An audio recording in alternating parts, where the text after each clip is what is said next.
Sí, ahí pegó. Uy, chico, ahora sí se fue. ¿Qué pegó? Le tiraron. No. ¿A qué le pegó? Bueno, muchachos. ¿A qué le pegó? Algún cariño. Me estás jodiendo, boludo. You would have heard that. You would have heard that.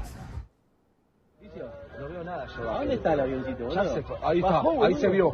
Ahí se vio. Mirá el humo. ¿A dónde, boludo? Mirá, dale, No, pará, dale. boludo. Pará, dale. Qué locura, amigo. ¿Qué pasa? No, mamá. Sí, ahí pegó. Uy, chico, ahora sí se fue. ¿Qué pegó? Le tiraron. No. ¿A qué le pegó? Bueno, muchachos. ¿A qué le pegó? Algún cariño. Me estás jodiendo, boludo. Mirá la grúa, boludo. ¿Se mueve la grúa? No. ¿La grúa que está en el edificio? No veo nada yo. ¿A dónde está el avioncito, boludo? Ya se fue. Ahí está. Bajó, Ahí se vio. boludo. Ahí se vio. Mirá el humo. ¿A dónde, boludo? Mirá, dale, No, pará, dale. boludo. Pará, dale. Qué locura, amigo. Right మనం విజువల్స్లో చూస్తున్నాం. So మొత్తం మీద Gulf దేశాలన్నింటినీ కూడా ప్రస్తుతానికి Iran target చేస్తుంది. పరిసర ప్రాంతాల్లో ఉన్న అన్ని గల్ఫ్ దేశాలకు సంబంధించిన అమెరికన్ బేసెస్ని మొదటగా టార్గెట్ చేసింది. ఇప్పుడు అక్కడ ఉన్న రెసిడెన్షియల్ బిల్డింగ్స్ని మరి రానున్న రోజుల్లో రానున్న కొన్ని గంటల్లోనే క్షణాల్లోనే ఇటు ఇరాన్కి సంబంధించి అటు పరిసర ప్రాంతాల్లో గల్ఫ్ దేశాలకు సంబంధించిన ఆయిల్ ట్యాంకర్స్ని కూడా టార్గెట్ చేసే అవకాశం ఉన్నట్టు తెలుస్తుంది. గతంలో కూడా ఇటు ఖమేనీ చాలాసార్లు నా మీదకు ఇరాన్ని టార్గెట్ చేస్తూ యుద్ధం చేస్తే కనుక నేను గల్ఫ్ దేశాలని ఖచ్చితంగా టార్గెట్ చేస్తాను, అక్కడున్న చమురు వనరులు ఆయిల్ రిజర్వ్స్ ఏవైతే ఉన్నాయో వాటిని కూడా టార్గెట్ చేస్తాను, అదొక ట్రేడింగ్ పాయింట్ లాగా వాడుకునే ప్రయత్నం చేస్తారు అంటూ ఇటు డిఫెన్స్కి సంబంధించిన అనలిస్టులు జియో పొలిటికల్ అనలిస్టులు కూడా గతంలో కూడా చెప్పుకొచ్చారు. సో అదే ధోరణితోని ప్రస్తుతానికి ఇటు ఇరాన్ ముందుకెళ్తున్నట్టు తెలుస్తుంది. ఖమేనీ చనిపోయిన తర్వాత కూడా ప్రోటోకాల్ని ఒక హైరార్కీని ఒక ప్రోటోకాల్ని ఫాలో అవుతున్నట్టు చాలా క్లియర్గా అర్థమవుతుంది. ఒకసారి మనం చూస్తే ఇటు మిడిల్ ఈస్ట్లో దాదాపు 15,000 విమానాలని ప్రస్తుతానికి రద్దు చేశారు. ఇటు గల్ఫ్ దేశాలకు సంబంధించి మనం చూస్తే కనుక విమాన సర్వీసులు క్యాన్సిల్ అయిపోయాయి మొత్తంగా. ఇటు ఎయిర్ స్పేస్ దుబాయ్కి సంబంధించిన ఎయిర్ స్పేస్, ఇరాన్కి సంబంధించిన ఎయిర్ స్పేస్, ఖతర్, అలాగే ఇటు జార్డన్, మిడిల్ ఈస్టర్న్ కంట్రీస్కి సంబంధించిన ఎయిర్ స్పేస్ మొత్తంగా ఒక్కసారి మనం చూస్తే కనుక ఇటు దాదాపు 110 ఇంటర్నేషనల్ ఎయిర్పోర్ట్స్ ఉన్నాయి మొత్తంగా ఈ మిడిల్ ఈస్టర్న్ గల్ఫ్ కంట్రీస్ అలాగే ఇరాన్ మొత్తంగా కలుపుకుంటే కనుక కొన్ని లక్షల మంది ప్రయాణికులు ప్రతిరోజు ఈ ఎయిర్పోర్ట్స్ నుంచి ప్రయాణిస్తూ ఉంటారు. అలాంటి ఈ ఎయిర్ స్పేస్ మొత్తం అలాగే ఈ ఎయిర్పోర్ట్స్ అన్నీ కూడా మొత్తానికి ఫ్లైట్ సర్వీసెస్ని క్యాన్సిల్ చేసాయి, ప్రస్తుతానికి నిలిపివేశాయి.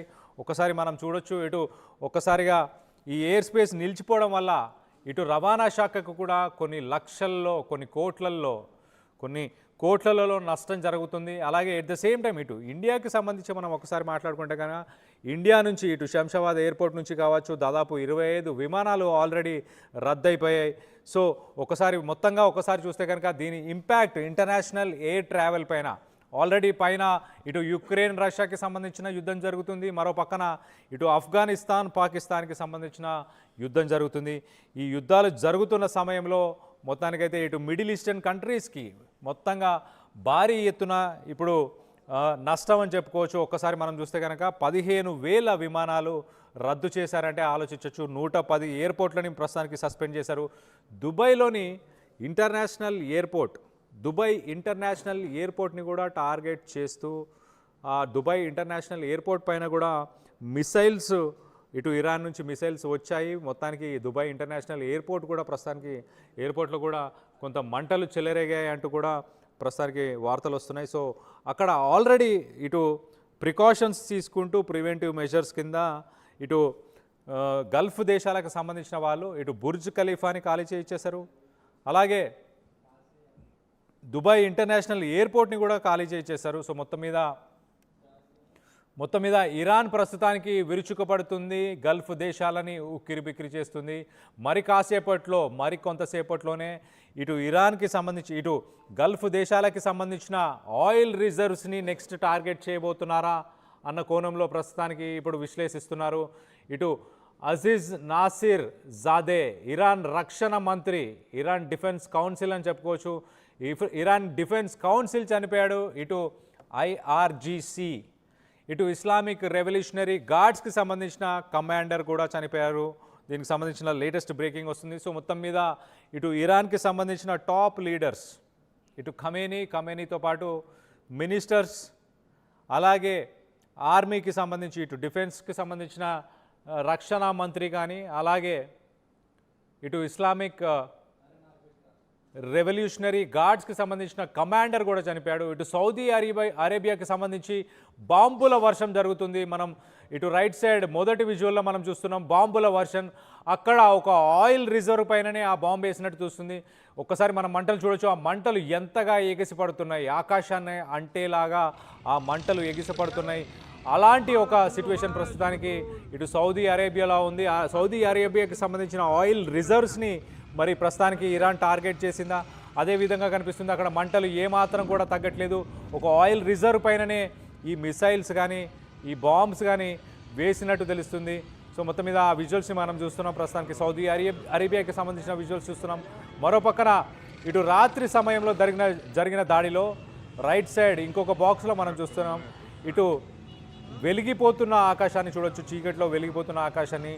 ఇటు చుక్కలు ఇటు ఆకాశం నుంచి ఒక నిప్పు రవ్వలు ఎలా అయితే భూమి మీదకి వస్తున్నాయో అదేవిధంగా మిసైల్స్ వచ్చే ఆ విజువల్ని మనం చూస్తున్నాము. సో వందలాదిగా మిసైల్స్ని పంపించారు, కంటిన్యూస్గా మిసైల్స్ని ఇటు రెండు వైపులా, ఇటు గల్ఫ్ కంట్రీస్కి, ఇటు సౌదీ అరేబియాకి కావచ్చు, అలాగే మిగతా దేశాలపైన కూడా ప్రస్తుతానికి ఇటు బాంబుల వర్షం కురుస్తుంది. ఇటు సౌదీ అరేబియాకి సంబంధించి మనం ఒకసారి చూస్తే కనుక ఇటు దుబాయ్ కూడా అలాంటి పరిస్థితి. ఇటు దుబాయ్ ఇంటర్నేషనల్ ఎయిర్పోర్ట్కి సంబంధించిన విజువల్ రైట్ సైడ్ బాక్స్లో ఫస్ట్ బాక్స్లో మనం చూస్తున్నాం. ఇంటర్నేషనల్ ఎయిర్పోర్ట్లోనే డైరెక్ట్గా మిసైల్ లాంచ్ అయింది. డైరెక్ట్గా మిసైల్ ఇంటర్నేషనల్ ఎయిర్పోర్ట్లోనే లాంచ్ అయింది. అక్కడ ఆ ఎయిర్పోర్ట్కి సంబంధించిన బిల్డింగ్కి సంబంధించిన శకలాలు, కింద పడిపోయిన శకలాలను మనం చూస్తున్నాం. మొత్తం దట్టమైన పొగతో నిండిపోయింది దుబాయ్ ఇంటర్నేషనల్ ఎయిర్పోర్ట్. ప్రస్తుతానికి ఎలాంటి సర్వీసెస్ లేవు, కానీ మిగతా దేశాలకి, మిగతా రాష్ట్రాలకి ప్రయాణిస్తున్న ప్రజలు ఎవరైతే ఎయిర్పోర్ట్లో ఎవరైతే స్టక్ అయి ఉన్నారో వాళ్ళకు సంబంధించి వాళ్ళు కొంత ఆందోళనకు గురవుతున్నట్టు తెలిసింది. ఒక్కసారి ఆ విజువల్స్ని చూసే ప్రయత్నం చేద్దాం.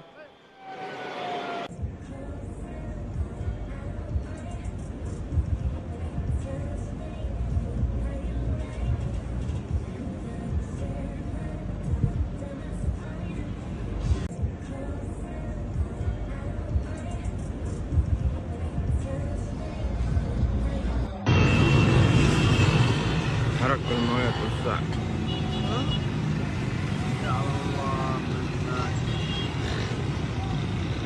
ما لك الحرك مش سهل.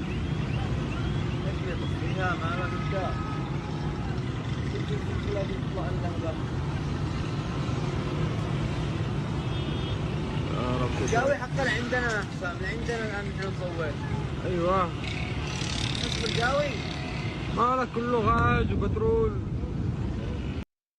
شوف كيف انفجرت هناك. شفت هناك كيف؟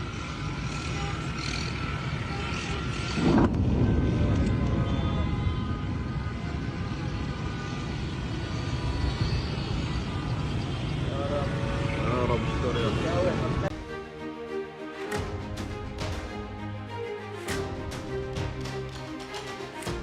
బ్రేకింగ్ న్యూస్ చూస్తున్నాం. ఇటు గల్ఫ్ దేశాలపైన ఇరాన్ పంజా విసిరింది. ఇటు దుబాయ్ సహా ఏడారి దేశాలపైన భారీగా మిసైల్స్ని సంధించింది. ఇటు ఇరాన్ దాడుల్లో ప్రపంచంలో ఎత్తైన బిల్డింగ్ బుర్జ్ ఖలీఫా ధ్వంసమైనట్టు తెలుస్తుంది. ఇటు బుర్జ్ ఖలీఫా పైన దూసుకొచ్చిన ఇరాన్కి సంబంధించిన మిసైల్స్.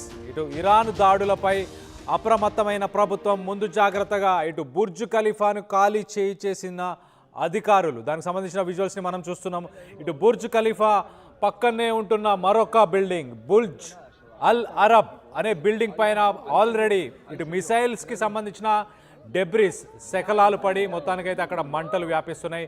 రైట్ సైడ్ విజువల్లో మనం చూస్తున్నాం. దానికి సంబంధించిన ఆ మంటలని, ఆ పొగని, దట్టమైన నల్లని పొగ కమ్ముకొని ఉన్న ఆ విజువల్స్ని మనం చూస్తున్నాం. ఒక్కసారి ఇటు బుర్జ్ ఖలీఫాపై ఇరాన్ దాడికి సంబంధించి మిసైల్స్ని తిప్పికొట్టే ప్రయత్నం, యాంటీ మిసైల్స్తోని కూడా చేసిన ప్రయత్నానికి సంబంధించిన విజువల్స్ని కూడా చూస్తున్నాం. సో మొత్తం మీద ఇరాన్ సుప్రీం లీడర్ ఖమేనీ చనిపోయిన తర్వాత మొత్తానికైతే ఇటు గల్ఫ్ దేశాలన్నీ కూడా మొత్తానికి ఇటు సహకరించాయన్న ఉద్దేశంతో గల్ఫ్ దేశాలపైన ఇరాన్ విరుచుకుపడింది. ఇటు ఒక్కసారి దానికి సంబంధించి మరింత డీటెయిల్స్ చెప్పే ప్రయత్నం చేస్తా. మొదటగా ఇటు ఇజ్రాయెల్కి సంబంధించిన సిటీ టెల్ అవీవ్ అనే ఒక సిటీ పైన అక్కడున్న ఒక రెసిడెన్షియల్ బిల్డింగ్ పై ఇరాన్కి సంబంధించిన మిసైల్ ఆ బిల్డింగ్ పైన పడడంతో మొత్తానికైతే ఒక వ్యక్తి, ఇజ్రాయెల్లో ఒక వ్యక్తి మరణించాడు. అలాగే 22 మంది ఇతరులు దీంట్లో గాయపడినట్టు తెలుస్తుంది.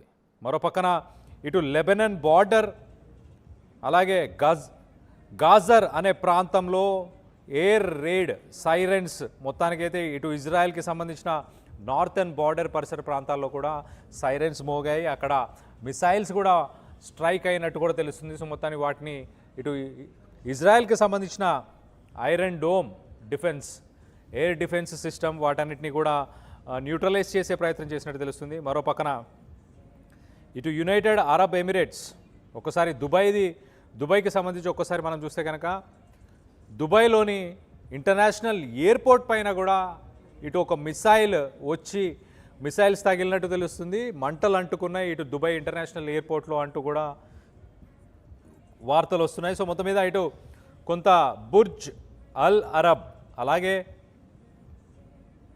ఫేర్మౌంట్ హోటల్ అని మొత్తానికైతే ఇటు దుబాయ్లో 3 చోట్ల, ఇటు దుబాయ్ ఇంటర్నేషనల్ ఎయిర్పోర్ట్ అలాగే దుబాయ్లోని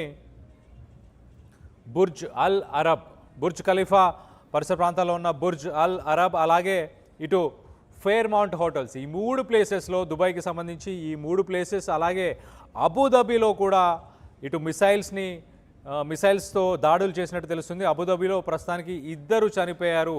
అబుదాబి క్యాపిటల్లో మొత్తానికైతే 2 ప్రస్తుతానికి చనిపోయినట్టు తెలుస్తుంది.